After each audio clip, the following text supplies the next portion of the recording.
Hola, hoy vamos a trabajar una estrategia para poder enseñar ortografía acorde al enfoque funcional de la lengua. Se llama el método viso-audio-motor gnóstico y está basado en las ideas y propuestas del Dr. Richard Navarro Garro, quien es asesor nacional de español. El método viso-audio-motor gnóstico en la enseñanza de la ortografía es propuesta por José Forgione en 1925 dentro de un enfoque pedagógico constructivista. Dentro de los métodos utilizados en la enseñanza y aprendizaje de la ortografía, el método viso-audio-motor gnóstico consiste en revisar la escritura de las palabras en directa relación con los textos mismos y no con listas de palabras aisladas. Los vocablos de interés ortográfico se señalan por aparte, como vamos a ver ahora, y se estudian previamente al dictado del trozo completo, y no viceversa como se hace regularmente en las clases. Fernández Lobo, en 1981, señala que la ortografía, recuérdelo el mundo, es un hábito y no hay tal ortografía natural. De eso podemos deducir que el estudio de las palabras debe poner en juego diferentes tipos de sensaciones, por ejemplo, visuales, auditivas, motrices y los procesos mentales, que llamaremos gnósticos, necesarios para lograr luego una buena evocación de estas. Esta propuesta entonces se va a basar en la percepción sensorial y tiene varias fases, 5. La primera de ellas es la visualización, que consiste en la acumulación de imágenes en el centro cerebral que recoge las impresiones visuales. Para ello, se presentan las palabras, se seleccionan las palabras que tienen dificultad ortográfica, se hace que el alumno logre diferenciar los grafemas y visualice las semejanzas y diferencias.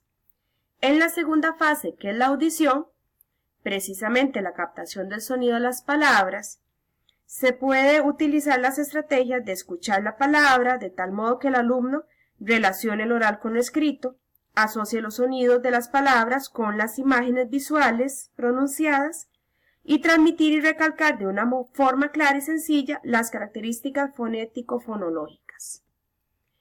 En una tercera fase sería la pronunciación, que consiste en la vocalización correcta de las palabras. Para ello, se lee oralmente las palabras visualizadas y escuchadas de manera individual y se dan más ejemplos. En una cuarta fase tendríamos las de conocimiento, que consiste en ese dominio de la estructura y significado de las palabras, es decir, se deduce el significado de las palabras en el texto, se utilizan las palabras en otras oraciones, se analiza la estructura de la palabra, se ubica la dificultad ortográfica y se deducen normas para la escritura de las palabras. También se hace uso del diccionario para conocer el significado de las mismas. Y en la última fase sería la motora, que en esta fase se utilizan las palabras que son objeto de estudio y las que se han presentado previamente, como lo vamos a ver ahora en el ejemplo. Para ello vamos a utilizar la escritura de las palabras. Algunas recomendaciones iniciales o indicaciones útiles sería que cada estudiante tenga a mano un diccionario de consulta y los instrumentos de trabajo necesarios, tales como texto, cuadernos, lápices, entre otros. Y es preferible que usen lapiceros de tinta oscura, porque ésta impresiona más el centro visual. Otra recomendación sería que el pizarrón debe estar limpio y quien escriba en él debe usar letra de trazo grande y caligrafía. El profesor debe organizar previamente las palabras y los estudiantes deben saber los pasos a seguir para el uso del método, que vamos a modelar a continuación. El primer paso sería que el docente lea el trozo al grupo. Y este trozo es muy importante que esté construido de acuerdo al contexto donde se está dando la clase. Y considera además la dificultad ortográfica que se está trabajando en el nivel. Entonces, en este momento vamos a presentar este texto que fue construido por el Dr. Richard Navarro, que se llama El cafetal. Nada es más hermoso que un cafetal cuando florece. Al amanecer, el aroma dulce de las flores es más delicioso. Desde la loma de mi casa se observan pomposos los blancos cafetales.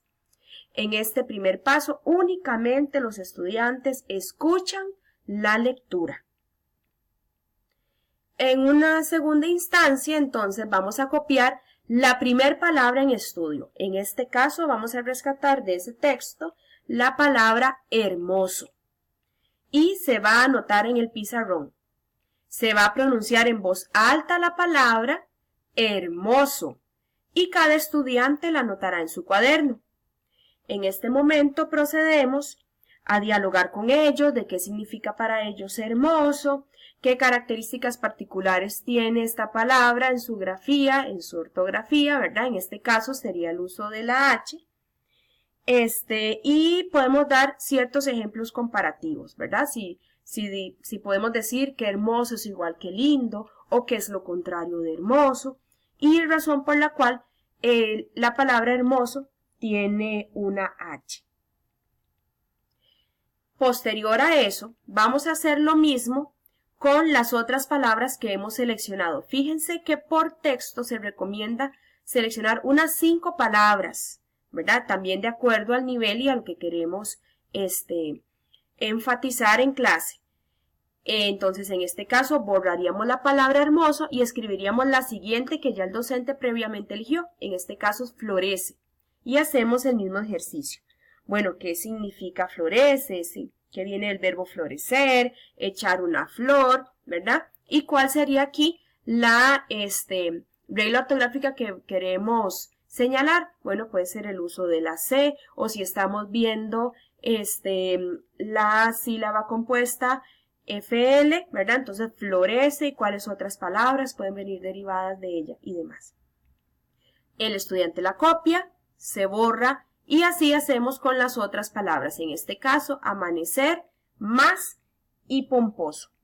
Una vez que hemos hecho este ejercicio de colocar la palabra, dialogar, señalar su regla ortográfica y que el estudiante la copie, una vez que hemos hecho esto con las palabras elegidas, se van a dictar, ¿verdad? Siempre y cuando ven que en un inicio las hemos sacado de un texto, no fueron sacadas de una lista que no tiene un significado para ellos.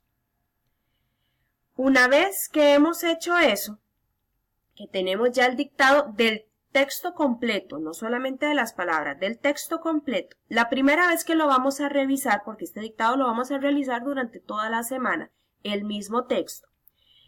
Cuando le revisemos al estudiante, vamos a completar sobre la palabra que presentó el error ortográfico, vamos a poner la palabra de manera correcta. En este caso, el estudiante se equivocó en poner hermoso sin H, entonces colocamos la palabra hermoso con la H arriba de esa palabra escrita de manera equivocada.